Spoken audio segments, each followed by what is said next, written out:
Hello everyone, it's Lindsay, and today I'm back with another process video using the August Faith Art Box from Creative Retreat Kits.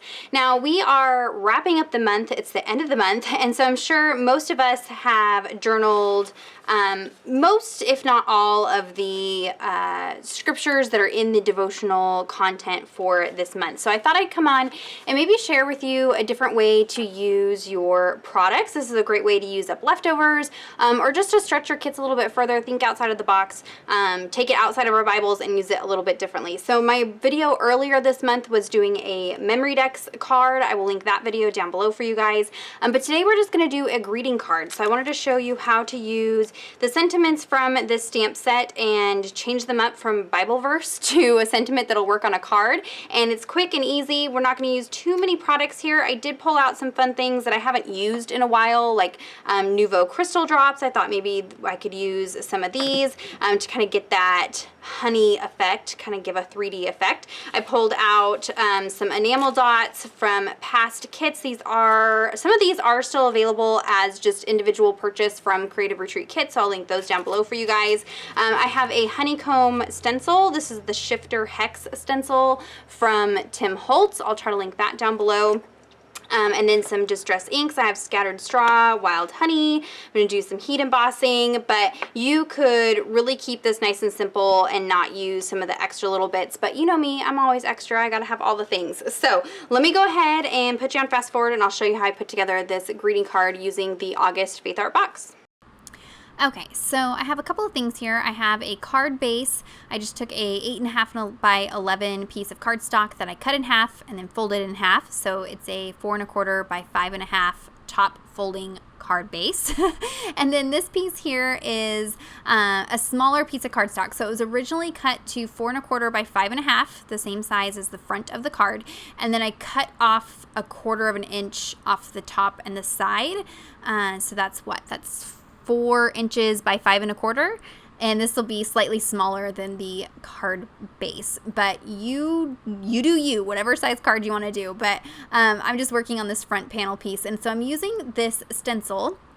And I'm first going in with Scattered Straw, and then now I'm going in with Wild Honey, using a makeup brush to just lightly blend some into the corner of this card piece. Now, this stencil is really cool. It has like openings that you can blend through, and then you shift the stencil over and line it up, and then you can blend either a different color through or something like that. And so it gives you this like two-tone effect with the stencil. It's pretty cool. So I'll link that down below. But I went ahead and did that and heat set it, and now I've got this panel in my stamp positioning tool, and this just helps me make sure that my stamping is nice and lined up evenly.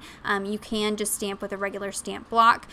The stamp set from this month has the word your and are, but I needed to say you are, so I put the your in here first and just inked up the you portion of it, so I didn't ink the R, stamped it, and then I went ahead and put the R in there as well. Now initially I stamped this using some black VersaFine Onyx ink, and I'm going to do some heat embossing as well. This ends up not going how I had planned, so you can adjust it to however you see fit. But I heat set the VersaFine ink because it is a pigment ink, so it stays wet a little bit longer. So I heat set it, used my powder tool over that whole corner there, and now I'm loading up the word sweet, and so I'm going to heat emboss the word sweet. So I've got it loaded up. I'm going to ink it up with some clear sticky ink. This is Versamark, and then I can close the door, stamp it down. Again, you can do all of this with just a regular stamp block. The stamp positioning tool just makes it a little bit easier to line up.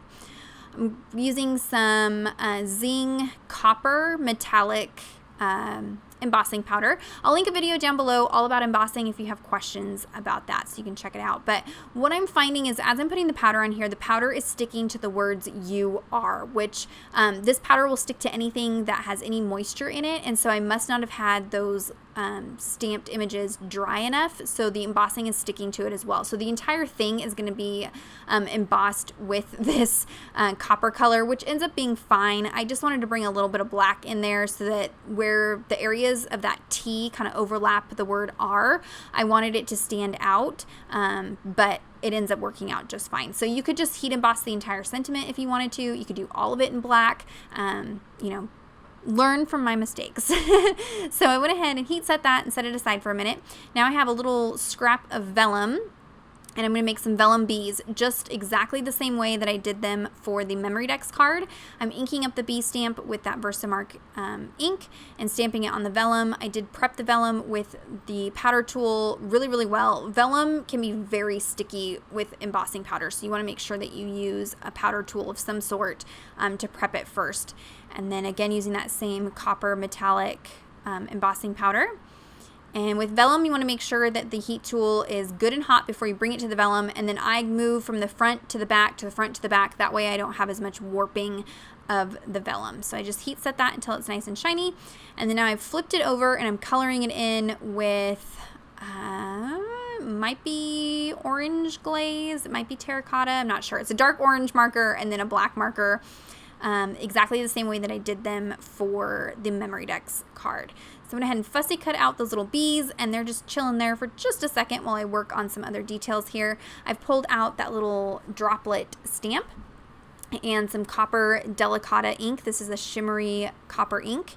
You could also heat emboss these, but heat embossing can be kind of labor intensive, so I was just going for easy. So I stamped a couple of those little droplets, and now I've pulled out these enamel dots, and I'm going to add a few of these just as some little accents around that sentiment, "You are sweet." I'm wanting to draw attention to that sentiment, so I'm going to use a combination of yellows and oranges. You could skip stamping the little droplets and just use the enamel dots, but I kind of thought it was fun to have a mixture in there because it's otherwise a pretty plain and simple card, and so by adding a few little details like this, kind of jazz it up and dress it up and make it seem a little bit nicer than just, you know, a plain card. All right, so now we can pop up these bees. I'm using some itty bitty little foam squares, and I'm putting them behind the head and behind the behind the booty of the bee. And that way the adhesive is kind of hidden in those colored areas, and then they are kind of popped up on those foam squares. So I'm going to set that aside for a second and work on the inside of the card. I don't always add sentiments to the inside of the card, but I like this idea of kind of carrying the sentiment over. So the front will say "You are sweet," and the inside bottom corner is going to say "Like honey." So I'm going to go ahead and just heat emboss. I could have used my stamp positioning tool, but I'm showing you here. You can also use a stamp block, inking it up with Versamark. I have the words "like" and "honey" all loaded up at the same time. And then we'll use that same copper embossing powder in there. Now this is a little bit thinner of a cardstock than I typically use for my card bases. I like to use 110 pound. I think this is only like 65 pound. So I do have a little bit of warping with the heat when I heat set it here, but I can just kind of flatten it out with my hands and it works out just fine. So I heat set that. Now we can start attaching things to the front. So I am going to pop up this panel with a little bit of foam adhesive. This is a pretty thin foam adhesive, so if I wanted to send this through the mail, it wouldn't be a problem. And it just kind of pops it up.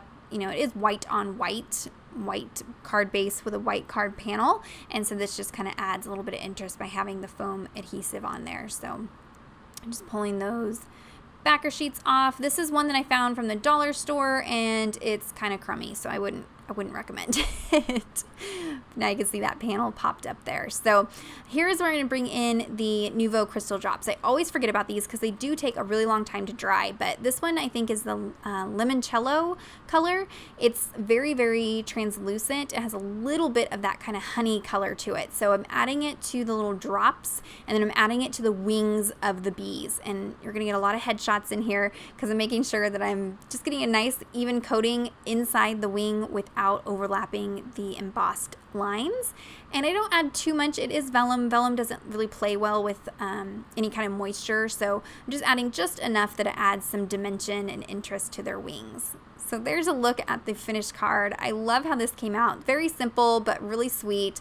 And it's nice to just have some handmade cards on hand to pass out to people when I need them. So there's a look at the project. If you have any questions or comments, be sure to leave those down below for me. Check out the description box for links to everything that I used today.